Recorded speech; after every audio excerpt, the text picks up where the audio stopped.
السلام علیکم ورحمۃ اللہ وبرکاتہ۔ اعوذ باللہ من الشیطان الرجیم، بسم اللہ الرحمن الرحیم۔ وَلَقَدْ كَتَبْنَا فِي الزَّبُورِ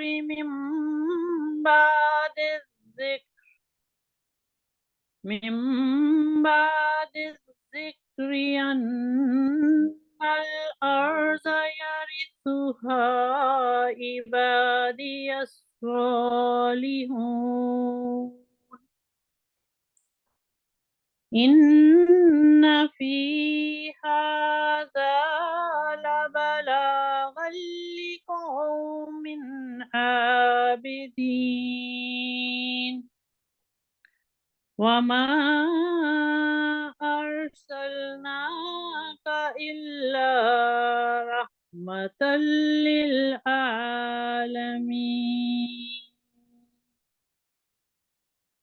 قُلْ إِنَّمَا يُوحَى إِلَيَّ أَنَّمَا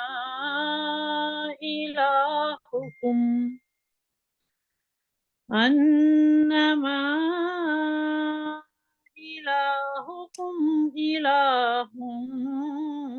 واحد فهل أنتم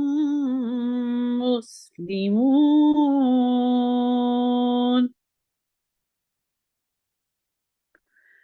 فإن تولوا فقل آذنتكم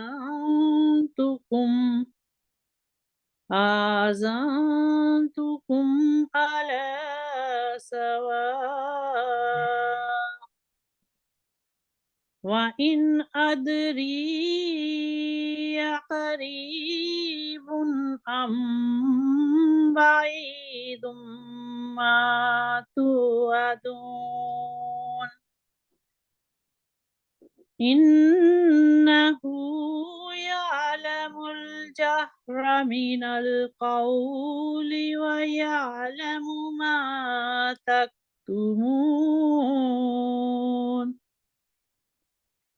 وإن أدري لعله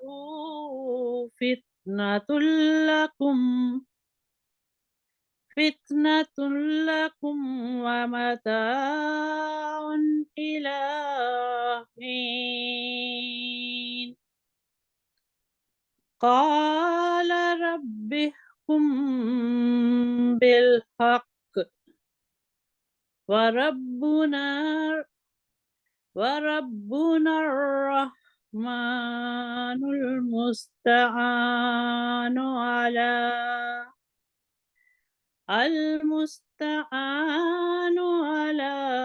ما